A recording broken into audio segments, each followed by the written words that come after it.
Hi hello నమస్తే welcome to spicy crunch. ఈ రోజు వీడియోలో క్యాటరింగ్ స్టైల్ జీడిపప్పు ములక్కాయ కర్రీని ఎలా చేయాలో చూద్దాం. మనం పెళ్లిళ్ళకి వెళ్ళినా లేదైనా ఏదైనా గృహప్రవేశాలకి వెళ్ళినా సరే మనకి జీడిపప్పు ములక్కాయ curry one of the main dish అని చెప్పాలి. అండ్ వాళ్ళు చేసే టేస్ట్ కూడా అంతే బాగుంటుంది అనుకోండి. అలాంటి డిష్ ని సేమ్ టేస్ట్ తో మన ఇంట్లోనే చాలా హెల్దీగా అండ్ ఈజీగా చేసేసుకోవచ్చు. అది ఎలానో చూద్దాం రండి. దీనికోసం స్టవ్ మీద కడాయి పెట్టి ఆయిల్ వేసి హీట్ అయ్యాక ఒక 100 గ్రామ్స్ వరకు క్యాష్యూ వేసి ఆయిల్ లో లో ఫ్లేమ్ లో లైట్ గా ఫ్రై చేసుకోవాలి. మరీ కలర్ మారేంత వరకు కాకుండా కొద్దిగా క్రంచీగా అయ్యేంత వరకు ఫ్రై చేసుకుంటే చాలు. చూసారుగా, ఇలా ఫ్రై అయితే సరిపోతుంది. ఇప్పుడు వీటిని వేరే బౌల్ లోకి తీసుకుని పీసెస్ గా చేసిన ములక్కాయని వేసుకుని ఫ్రై చేసుకోవాలి. నేను 2 ములక్కాయలు తీసుకున్నాను. ములక్కాయల్ని ఇలా ముందుగా ఆయిల్ లో ఫ్రై చేయడం వల్ల ములక్కాడ పచ్చి వాసన రాకుండా ఉంటుంది. అలానే పసర స్మెల్ కూడా రాదు. అంతేకాకుండా ఆయిల్ లో ఫ్రై చేయడం వల్ల మరింత టేస్ట్ వస్తుంది.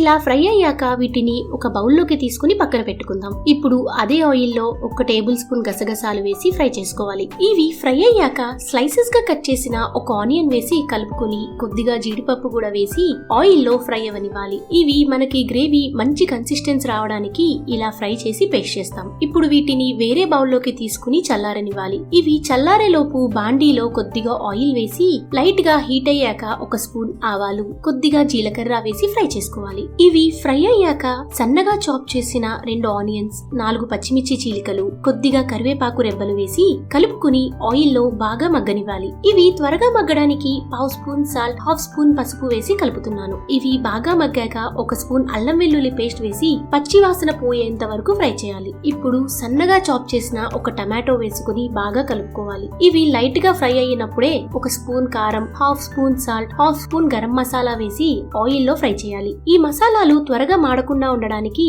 కొద్దిగా వాటర్ యాడ్ చేసి అంతా మిక్స్ చేసి మూత పెట్టి లో ఫ్లేమ్ లో టమాటో బాగా కుక్ అయ్యి మసాలాలు కూడా పచ్చి వాసన పోయేంత వరకు మూత పెట్టి మధ్య మధ్యలో కలుపుతూ ఫ్రై చేసుకోవాలి. ఈ గ్రేవీలో టమాటో బాగా స్మూత్ గా అవ్వాలి. అప్పుడే గ్రేవీ బాగుంటుంది. ఇవి కుక్ అయ్యే లోపు మిక్సీ జార్ లో చల్లారిన ఆనియన్ కాజుని షిఫ్ట్ చేసుకుని అలానే ఒక 2 స్పూన్ల కర్డ్ యాడ్ చేసుకుని ఫైన్ పేస్ట్ లాగా చేసుకోవాలి. ఈ లోపు టమాటోస్ కూడా బాగా కుక్ అయ్యాయి, ఆయిల్ కూడా స్క్వీజ్ అయింది. ఇప్పుడు ఈ ఫైన్ పేస్ట్ ని గ్రేవీలోకి యాడ్ చేసుకుని కలుపుకుందాం. ఈ గ్రేవీ మొత్తం పచ్చి వాసన పోయి మంచి అరోమా వచ్చేంత వరకు లో ఫ్లేమ్ లో కుక్ చేసుకోవాలి. ఇది అడుగంటకుండా మధ్య మధ్యలో కలుపుతూ ఉండాలి. ఇవి కొద్దిగా కుక్ అయిన తర్వాత ఒక 1/2 గ్లాస్ వాటర్ యాడ్ చేసి లో ఫ్లేమ్ లో కలుపుతూ కుక్ చేసుకోవాలి. చూసారు కదా, ఇలా కొద్దిగా థిక్ అయ్యాక మనం ఫ్రై చేసిన ములక్కాయలు అలానే ఫ్రై చేసిన జీడిపప్పుని ఈ గ్రేవీలో యాడ్ చేసుకుని అంతే కలిసేలాగా కలుపుకుని మరో గ్లాస్ వాటర్ వేసి మూత పెట్టి లో ఫ్లేమ్ లో ములక్కాయ పీసెస్ ని బాగా బాయిల్ వచ్చేంత వరకు కుక్ చేసుకోవాలి. ఇలా వాటర్ వేసి కుక్ చేయడం వల్ల